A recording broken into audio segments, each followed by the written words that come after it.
স্তম্ভিত হয়ে ভ্যাবাচ্যাকা খায় মেঘা। রৌদ্র বাঁকা হাসি প্রহার করে ১ পা ২ পা করে এগিয়ে আসে। দূরত্ব কমিয়ে কাছাকাছি আসে মেঘার। ৫ ফুট উচ্চতার মেঘার তুলনায় ৫ ফুট ১০ ইঞ্চি রৌদ্র অনেকটা লম্বা। ও কাছাকাছি আসতেই মেঘা মাথা উঁচিয়ে চোখ তুলল। একরাশ বিরক্তি নিয়ে চাইল রৌদ্রের চোখ বরাবর। রৌদ্র একটু আগে নিজের বলা কথাটাকে ঢাকতে ঝুঁকে বলল মৃদু স্বরে, গুড মর্নিং এর পরিবর্তে গুড মর্নিং বলে উইশ করতে হয় জানিস না? নাকি এই ওয়ার্ডটা আদ্র শেখায়নি তোকে? বিব্রত হলো মেঘা। পিছিয়ে আসলো ছিটকে। বলল তিরিক্ষি হয়ে, গুড মর্নিং না ছাই। এই রাইনো। মুখ ফসকে দর্শনে ঘুম ভাঙল আজ আমার। না জানি দিনটা কেমন যায়, যত্তসব। সকালের শুরুটাই বিগড়ে দিল হোয়াইট। হু ইজ রাইনো মুখো? রাইনো কাকে বলছিস তুই? রেগে বলল রুদ্র। মেঘা হেলাফেলা করে বলল, আপনাকে। ঘুম থেকে উঠে তো আর কাউকে দেখিনি। তেড়ে এলো রৌদ্র। ইডিয়েট, একটা থাপ্পড় খেয়েও শিক্ষা হয়নি? মার খেতে চাইছিস সকাল সকাল? ২টো থাপ্পড় মেরে গুড মর্নিংটাকে ব্যাড মর্নিং করে দিই। এমনিতেও এখন আমার হাতে ৪৯টা থাপ্পড় খাওয়া বাকি আছে তোর। শোধ করতে হবে তো। থাকবো না আমি বেশি দিন, আর ১০টা দিন আছি শুধু। তারপর তো চলেই যাব আবার। এই ১০ দিনে ৪৯টা থাপ্পড় মিটিয়ে তবেই যাব। এক কাজ করি, রোজ রোজ ৫ বেলা ৫টা করে সপাটে থাপ্পড় মারি তোকে। তাহলে দিন শেষে হিসেব মিলে যাবে ঠিক। খাবি আমার হাতের থাপ্পড়? এক থাপ্পড়ে কাল সারাদিন কিছু খাসনি। এভাবে রোজ রোজ থাপ্পড় খেলে অন্ন বেঁচে যাবে এ বাড়ির। কথাগুলো বোধগম্য হলো না মেঘার। কিসের থাপ্পড় আর কিসের হিসেব? মুখ বাঁকালো মেঘা। অতটা গুরুত্ব দিল না। গা ম্যাচ ম্যাচ করছে। নিচে নেমে শাওয়ার নেবে আগে। রৌদ্রের কথায় পরিপ্রেক্ষিতে আর প্রতিক্রিয়া দেখালো না মেঘা। মুখ বাঁকিয়ে রৌদ্রকে উপেক্ষা করে ছাদের দরজার দিকে পা বাড়ালো। দরজা পেরিয়ে সিঁড়িতে পা রেখে পিছু ফিরে রৌদ্রকে আরও একবার দেখে মুখ গোল করে বিড়বিড় করে বোঝালো, রাইনো মুখো। অর্থপর দ্রুত বেগে এক ছুট লাগালো দোতলায়। এদিকে আক্রোশে ফুঁসে উঠল রৌদ্র। এই মেয়েটা আবার ওকে গণ্ডার মুখো বলল। তার মানে ও গণ্ডারের মতো দেখতে? নিজের সৌন্দর্যে কুৎসিত তকমা লাগতেই বীভৎস ক্ষেপে যায় রৌদ্র। তীব্র রাগ সমেত দাঁত খিঁচে মেঘাকে পেছন থেকে ডেকে ওঠে ক্রোধে, ইভারা! মেঘা তড়ি ঘড়িয়ে সিঁড়ি বেয়ে নেমেছে। করিডোরে এক ছুটে নিজের ঘরের দিকে এগোলো। ৭:৩০ বাজে এতক্ষণে। শাওয়ার নিয়ে ফ্রেশ হতে হবে। আজ নিশ্চিত দেরি করবে ও। ওদিকে টুকটুকি উঠেছে কিনা কে জানে। উঠলে তো এতক্ষণে মেঘার খোঁজ করত। খোঁজ করেনি। তার মানে ওই কুম্ভকরণ এখনও বেঘরে ঘুমাচ্ছে। ছটফটিয়ে নিজের ঘরের দিকে এগোতেই আদ্রের মুখোমুখি হলো মেঘা। ছাদ বেয়ে নামতে গেলে শুরুতেই আদ্রের ঘর পড়ে, তারপর ওদের ঘর। আকস্মিক আদ্রের সম্মুখবর্তী হতেই ছটফটে মেঘা কুঁকড়ে গেল। চিবুক নামিয়ে ঢোক গিলল। আদ্র ফিটফাট হয়ে সবে ঘর থেকে বেরোচ্ছিল শার্টের হাতা গোটাতে গোটাতে। মেঘাকে এমতা অবস্থায় দেখে কপাল কুঁচকে ফেলল ও। এই মেয়ে এ সময় ছাদে উঠেছিল? সন্দেহ কাটাতে রাশভারী গলায় প্রশ্ন করল আদ্র। ছাদে উঠেছিলি? মেঘা ছাদে ঘুমানোর ব্যাপারটা পুরোটা চেপে গেল। মুখ খুললেই বকা খাবে আদ্রের কাছে। চিবুক খানিক তুলে হাতে ফ্রেমটাকে পেছনে লুকিয়ে নিল। আমতা আমতা করল, না মানে হ্যাঁ, একটু হাওয়া খেতে উঠেছিলাম। কটা বাজে দেখেছিস? টাইমিং সেন্স আছে? চটপট তৈরি হয়ে নিচে আসবি। আচ্ছা। এইটুকুনি বলেই ঘরে ঢুকল মেঘা। আদ্র ডান হাতটা গোটাতে গোটাতে ওর থেকে দৃষ্টি সরালো। সামনে তাকাতেই বিস্ময়ে চোখজোড়া সূক্ষ্ম হয়ে আসলো ওর। ছাদের সিঁড়ি বেয়ে দ্রুত পায়ে নামছে রৌদ্র। নেমেই করিডরে থমকালো ও। চোখাচোখি হলো দুই ভাইয়ের। আদ্র হতবাক হতে ভুলল না। প্রশ্ন জাগল মনে, রৌদ্রও ছাদে ছিল? আর মেঘাও একসাথে ছিল এ দুটোতে? চোখের শুষ্কতা বাড়ে আদ্রের। রৌদ্র ওকে দেখে হন্তদন্ত অবস্থায় পরিবর্তন আনলো। স্বাভাবিক হলো। নীরবে শ্বাস ফেলে মেঘার পিছু ছেড়ে উল্টো পথে নিজের ঘরে ঢুকল। বেশ কিছুক্ষণ হতচকিত হয়ে তাকাতেই রইল আদ্র। মেঘা ঘরে ঢুকে দেখে সাফা এখনো হাত পা ছড়িয়ে ছিটিয়ে ঘুমাচ্ছে। এই মেয়ের ঘুমের অভ্যাস একদম ভালো না। ফাঁকা খাট পেয়ে মারাই চালিয়েছে পুরো কাঠে। ঘুমের ঘোরে হামাগুড়ি দিয়ে ঠিক খাটের কর্নারে এসে থেমেছে। আর একটু হলেই পড়ে যাবে এমন দশা। মেঘা দুদিকে মাথা নাড়ালো, হাতের ফ্রেমটা আগের জায়গায় রেখে চেঁচিয়ে উঠল সাফাকে। সাফা ডাক শুনে নড়েচড়ে উঠল। মেঘা ড্রয়ার থেকে কাপড় বের করে ওয়াশরুমের দিকে এগোতে এগোতে আবার ডাকলো ওকে। এই মেয়ে ডাক শুনে করে নড়েচড়ে আবার ঘুমে তলিয়ে যাচ্ছে। ওঠার নাম নেই। মেঘা ওয়াশরুমে ঢোকার আগে থামল। ফিরে এসে এসি অফ করে দিয়ে ঢুকলো ওয়াশরুমে। সময় নেই, গরমের দাপটে ঠিক উঠে যাবে এই মেয়ে।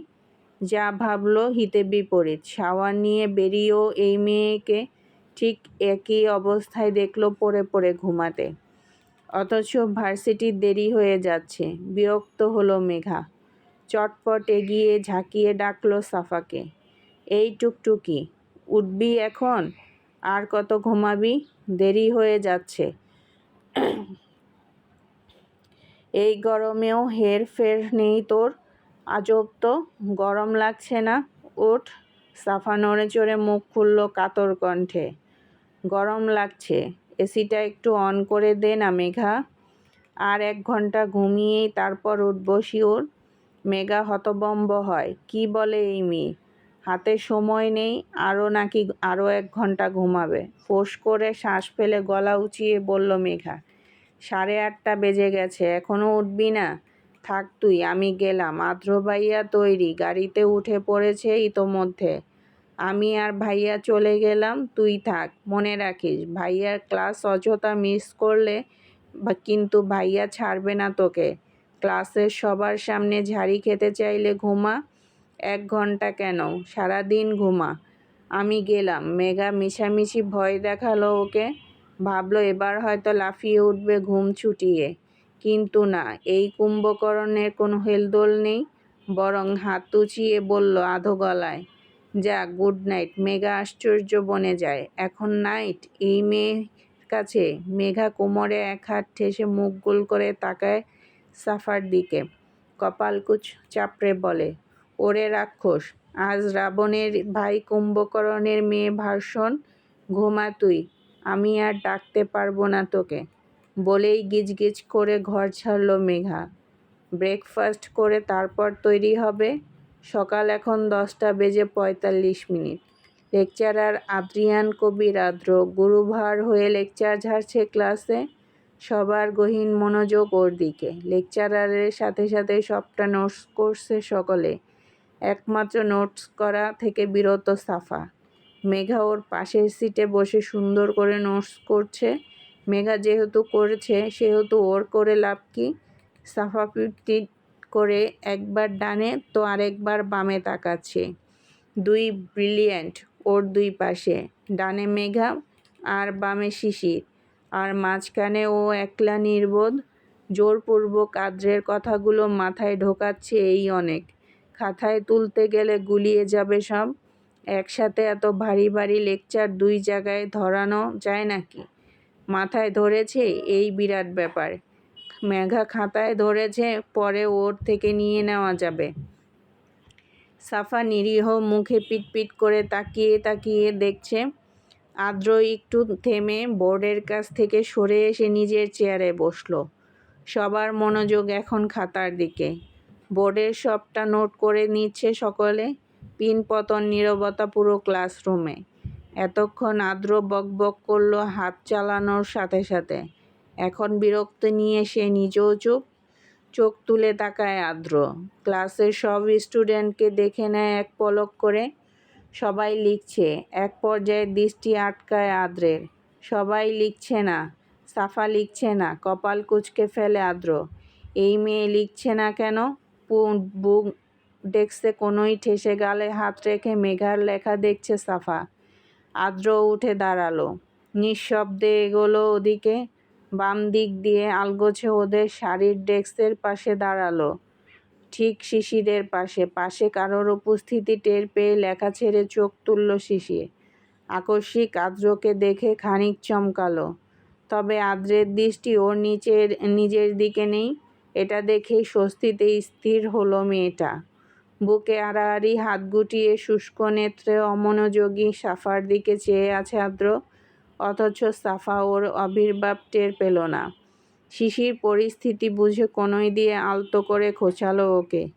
দুবার খোঁচা খেয়ে মেঘার দিকে থেকে শিশিরের দিকে বলতে বলতে ফিরল সাফা। কি হয়েছে? কথা শেষ হতে না হতেই নজর পড়ল সুঠামদেহী আদ্রের উপর।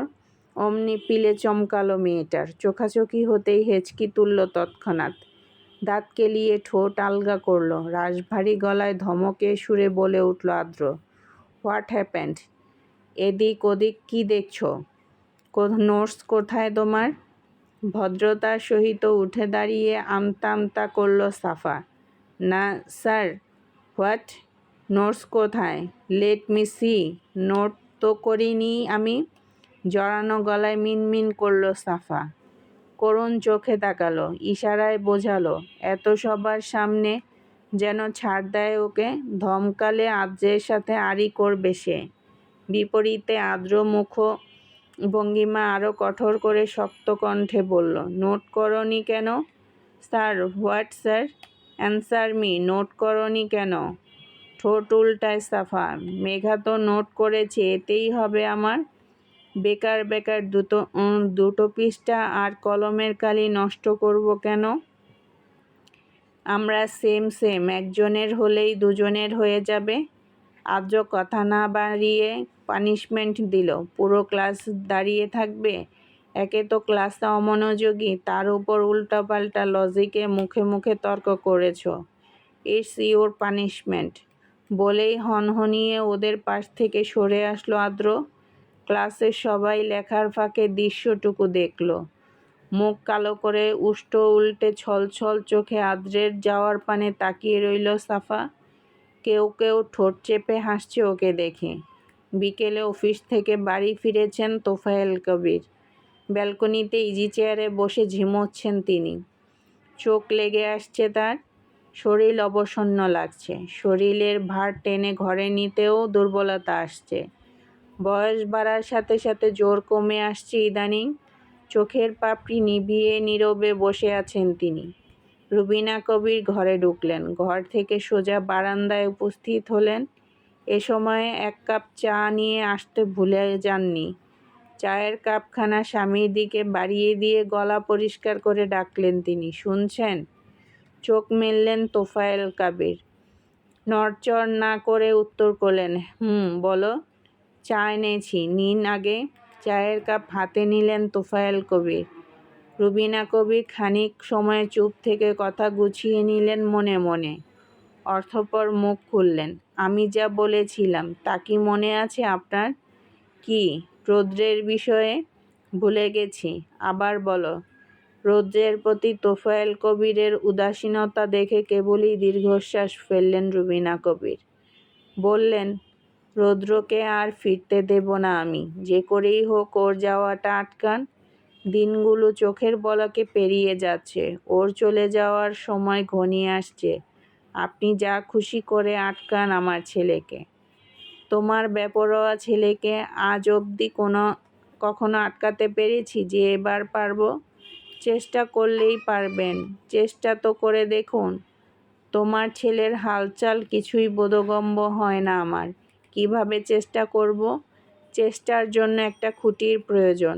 সেই খুঁটিকে কেন্দ্র করে না হয় চেষ্টা করতাম। কিন্তু কি করব? শুভ্রের বিয়েটা না হয় চেষ্টা দিয়ে দিন এই সময়ে। এতে রৌদ্র আটকে যাবে। শুভ্রের দিকটা ফেলতে পারবে না ও। এমনিতেও আংটি বদল তো হয়েই আছে। বিয়েটা বেকার বেকার আটকে রেখে লাভ কি? এখনও হাতে 10 দিন সময় আছে। এই 10 দিনের মাথায় ওদের বিয়ের ব্যবস্থা করুন। বিয়েতে রৌদ্রকে একবার আটকানো গেলে পরে আরও কোনো ছলে ঠিক আটকানো যাবে ওকে। আগে একটা বার আটকাই, পরেরটা পরে ভাবা যাবে। পরেরটা পরে নয়, এখনই ভেবে রাখো। আর শুভ্রর বিয়েতে আমাদের কোনো হাত নেই। ওর মা বাবা আছে। আমরা বললেই সবটা হয়ে যাবে না। কেন হবে না? ঠিক হবে। রৌদ্রকে আটকানোর একমাত্র সুযোগ এটা। এমনিতেই মেঘাকে এ বাড়িতে দেখার পর রৌদ্র আরও বেশি রেগে আছে হয়তো। দেখলেন না কাল চর মারল কিভাবে? রৌদ্রকে আটকান, আর তারপর মেঘাকে তাড়ান এ বাড়ি থেকে। ওই মেয়ে এ বাড়িতে থাকলে আমার ছেলে থাকবে না। আর কতদিন থাকবে ওই মেয়েটা আমাদের কাছে? অনেক তো হলো। রুবিনা মুখ সামলে কথা বলল। আকস্মিক ধমকে চমকে উঠলেন রুবিনা কবির। তোফায়েল কবির ধমকেই তিক্ত স্বরে বললেন, মেঘা এমনি এমনি আমাদের বাড়িতে নেই। কেন আছে তা তোমার অজানা নয়, আর কতদিন আছে বা থাকবে সেটাও তোমার অজানা নয়। ওকে তাড়াবো মানে? মাথা ঠিক আছে তোমার? আরে ওই মেয়েটাকে তো তোমার ছেলেই এনে ফেলেছিল এ বাড়িতে, আর এখন তাড়াতে বলছো ওকে? কোথায় তাড়াবো? কোথায় যাবে ও? কোথায় যাবে সেটা আমি কি করে জানবো? রৌদ্র একটা ভুল করে ওকে এ বাড়িতে এনে ফেলেছিল, কিন্তু ও তো আর রৌদ্রের জন্য এ বাড়িতে পড়ে নেই। আর আপনার কি মনে হয় রৌদ্র ওকে মানে আর নাকি মানবে কখনো? এ বাড়িতে কেন পড়ে আছে সেটা তোমার অজানা নয়। সময় আসলে ও নিজেই চলে যাবে। এভাবে তোমার কাছে ক্ষুণ্ণ হতে হবে না ওকে। আর বাকি রইল তোমার ওই বেপরোয়া ছেলের কথা। ওর মানা না মানাতে কোনো যায় আসে না। তোমার ছেলের জন্য এ বাড়িতে পড়ে নেই ও। যদি বিয়ে হয়েই থাকে তাহলেও ও এসে একবারের জন্য ডিভোর্সের মাধ্যমে মেঘাকে ছাড়িয়ে নিয়ে যাবে তোমার ছেলের থেকে। আমার ছেলে নিজেই ছাড়বে ওকে। ছাড়িয়ে নিয়ে যেতে হবে না কাউকে, সেটা সময়ই বলবে। ছেলেকে নিয়ে এত দাপট মানাচ্ছে না। একটু কমন সেন্স থেকে ভাবনা চিন্তা করো, তাহলে খুশি হব। হয়েছে, আমাকে আর কমন সেন্স শেখাতে হবে না আপনার। আপনি শুধু এখন ভাইজানের কথার সাথে কথা বলুন। শুভ্রের বিয়েটা দিয়ে দিন একবার। গাফুলতি করে আমি আমার ছেলেকে আর হারাবো না। ভেবে দেখব। এখন যাও এখান থেকে। ভেবে দেখব নয়, করতেই হবে। সময় নেই। আচ্ছা, ভাইজানকে বলি আগে। এখন যাও তুমি। সন্ধ্যা গড়িয়েছে। পশ্চিম আকাশ এখনো সিঁদুর রাঙা। মেঘা আর সাফা উঠেছিল ছাদে। আজান পড়তেই নিচে নামার জন্য হামলে পড়ল সাফা। বরাবরের ন্যায় আজও নিজের সাথে নিজেই চ্যালেঞ্জ ধরে ওকে মেঘার আগে নামতেই হবে। ছাদের দরজা পর্যন্ত একসাথে এসে মেঘাকে পাশ কাটিয়ে এক ছুট লাগালো সাফা। নিজে হুড়মুড়িয়ে পা চালিয়ে মেঘাকে সাবধান করে চেঁচালো, ধীরে নাম মেঘা, নয়তো পড়ে যাবি। মেঘা দুদিকে মাথা নাড়িয়ে শ্বাস ফেলল। এই মেয়েটা ভীষণ বাচ্চামো করে। খানিক হাসল মেঘা। 3 তলা থেকে দোতলায় সেভাবে হুড়মুড়িয়ে নামতে গিয়ে সিঁড়ি ধাপে পা এলোমেলো হতে দেরি হলো না সাফার। অসাবধানতাবশত পা উঁচু নিচু হতে এক মুহূর্ত অপেক্ষা হলো না।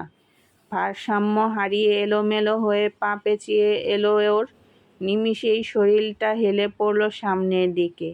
রেলিং ধরতে গিয়েও টাল সামলাতে পারল না সাফা। পড়ার আগেই সূচক তীব্র আর্তনাদে চেঁচিয়ে উঠল। ঝংকার উঠল সিঁড়ির চারপাশে। চেঁচানো শেষ হতে স্তব্ধ হয়ে গেল আশপাশ। পুরো সিঁড়িটা হুমড়ি খেয়ে গড়িয়ে পড়ল সাফা। দ্বিতীয়বার আর চিৎকারের জন্য মুখ খুলতে পারল না। মেয়েটার কোমর সমান চুলগুলো এলোমেলো হয়ে মুখের উপর ঝাপটে পড়ল। তীব্র ব্যথায় মুখ সমেত কুঁচকে এলো ভ্রু। ঝমঝমিয়ে উঠল কোমর অবয়। কয়েক সেকেন্ডের জন্য জড়বুদ্ধি হয়ে গেল মেয়েটা। মস্তিষ্ক সজাগ হতে বিলম্ব ঘটল। ভারী শ্বাস পড়ল দীর্ঘক্ষণ বাদ। সাফা নিজে চেতনায় ফেরার আগে মেঘার বিচলিত ভরকানো কণ্ঠ ভেসে আসলো সিঁড়ির উপর থেকে, টুকটুকি। মেয়েটা সোজা সিঁড়ি গলিয়ে দোতলায় এসে উল্টে পড়েছে। মেঘার ডাকে সম্বিত ফিরতে ব্যথায় ঠোঁট কামড়ে ধরল সাফা। চোখ খিচে ফেলেছে সেই কবেই। কোমর আর পায়ে টনটনে ব্যথা অনুভব করতেই কুকিয়ে উঠল। মেঘা ওকে সামলাতে হুড়মুড়িয়ে নিচে নামার আগে সাফা গলা চিরে চিৎকার করে উঠল ব্যথাতুর বেদনায়, ও আমার মা গো! বিছানায় বসে ফ্যাচ ফ্যাচ করে কাঁদছে সাফা। নাকের জল চোখের জল মিলেমিশে একাকার। পায়ের গোড়ালি মচকে বেঁকে গেছে। একটু আগে ডাক্তার এসেছিলেন। ব্যান্ডেজ করে দিয়ে গেছে। বেশি ইনজুরি না হলেও একেবারে কম কিছুও হয়নি। সেই থেকে এই মেয়ে কাঁদছে এভাবে প্যাচ করে। শাহিনা কবির চরম রেগে আছেন ওর উপর। এই মেয়ের ছটফটেপনা আর চঞ্চলতার জন্য তো কম বিপত্তি হয় না, যা হয় ওর নিজেরই ক্ষতি হয়। এই যেমন আজ পা মচকে বিছানায় পড়ল, না জানি কতদিন এভাবে পড়ে থাকবে। তার উপর বাড়ির সবার আদুরে রাজকন্যা। সবার মাথায় আকাশ ভেঙে পড়েছে ওর এই অবস্থা দেখে। পুরো বাড়ির সবাই সাফার ঘরে ভিড় জমিয়েছে। ওই মেয়ে কাঁদছে, আর সবাই এটা ওটা বলে কয়ে সান্ত্বনা দিচ্ছে ওকে। আহ্লাদে মাথায় তুলে ফেলেছে মেয়েকে। সবার এত আহ্লাদে আটখানা সাফা। এখন ব্যথা না করলেও চোখ টিপে টিপে কান্না করছে ও। শাহিনা কবির মেয়েকে বকতে বকতে ঘর থেকে বেরিয়ে গেলেন। সাফা কান্নার বেগে ফোঁপাচ্ছে। তৌসিক কবির উঠে দাঁড়িয়ে মেয়েকে শান্ত স্বরে বললেন, আর কাঁদতে হবে না, ব্যথা সেরে যাবে, চুপচাপ রেস্ট নাও এখন। বলেই বেরিয়ে গেলেন তিনিও। একে একে ঘর ছাড়ল সকলে। মেঘা সাফার পাশে বসে, আদ্র বসে খাট বরাবর সামনের সোফাটায় সামনের দিকে ঝুঁকে সরু চোখে পরখ করছে সাফাকে। শুভ্র এখনো বাড়ি ফেরেনি। আকস্মিক দরজা ঠেলে হুড়মুড়িয়ে ঢুকলো সে। হন্তদন্ত হয়ে ডাকলো বোনকে, টুকটুকি। ওর হকচকিত স্বরে মেঘা, আদ্র আর সাফা চকিতে তাকালো দরজার দিকে। শুভ্র দ্রুত বেগে বোনের পাশে এসে বসলো। উদ্বিগ্ন হয়ে শুধালো, কি হয়েছে? শুনলাম সিঁড়ি থেকে পড়ে গেছিলি, পা মচকেছে। পড়লি কি করে তুই? ব্যান্ডেজ করেছে? কতটা ফ্র্যাকচার হয়েছে? ব্যথা করছে খুব? ঠিক আছিস তুই? তোকে কত বলি লাফালাফি করবি না, শুনিস কারো কথা?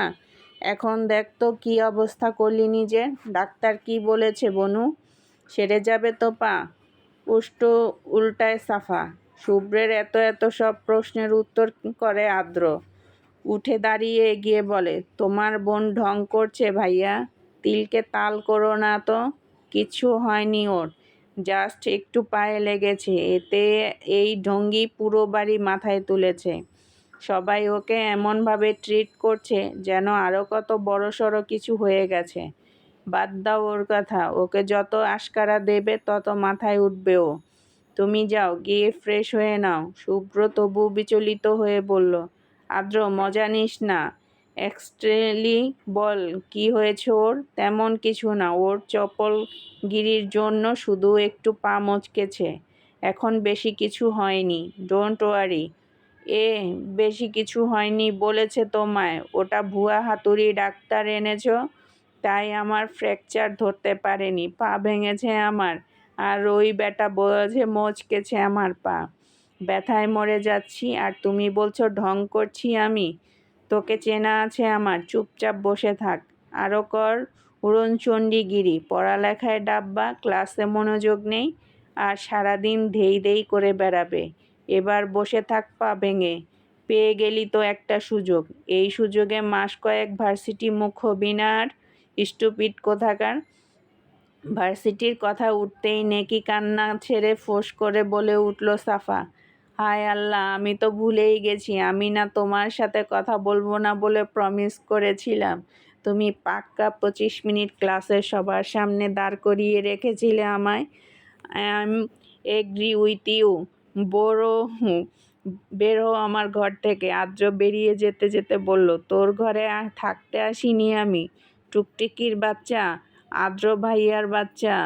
তোমার সাথে কোনো দিন কথা বলবো না আমি। মেঘা গালে হাত ঠেকিয়ে দুটোর বক শুনল। শুভ্র থামালো সাফাকে। উফ, থামবি? নিজের ভুলের জন্য আজ তোর এই দশা। এখন এভাবে পা ভেঙে কতদিন পড়ে থাকবি? রেস্ট কর এখন, আমি রুমে যাচ্ছি। শুভ্র উঠে দাঁড়াতেই সাফা হাত টেনে ধরল। বাচ্চাদের ন্যায় পিটপিট করে ভেজা চোখে তাকিয়ে বলল, চকলেট আনোনি? না, তাড়াহুড়ো করে এসেছি, মনে ছিল না, কাল এনে দেব। বলেই ঘর থেকে বেরিয়ে গেল শুভ্র। 11টা পেরিয়েছে। বাড়ির ছোট ছেলে নীরের ফেরার নাম নেই। বাড়ির চাবি আছে ওর কাছে। আজ আর অপেক্ষা করেনি রুবিনা কবির। ছেলের অপেক্ষায় থাকতে থাকতে ঘুমে টলে পড়েছেন ড্রয়িং রুমের সোফায়। রৌদ্র সবে ফিরল, চাবি ঘুরিয়ে দরজা খুলে বাড়ির ভেতরে ঢুকলো। সোজা উপরে যেতে গিয়েও থামল একটু। সোফায় রুবিনা কবির আধশোয়া হয়ে ঘুমিয়ে আছেন। রৌদ্র বিপরীতে পা চালিয়ে তাকে ডাকল, মম। এক ডাকেই সজাগ রুবিনা কবির ধরফরিয়ে উঠলেন। হ্যাঁ রৌদ্র, এসেছিস? চোখ লেগে এসেছিল একটু। কখন আসলি? খাবি না আজও? বেড়ে দেবো খাবার? না, খিদে নেই, ঘরে গিয়ে ঘুমাও। আর হ্যাঁ, নেক্সট টাইম থেকে আমার অপেক্ষায় থাকবে না আর।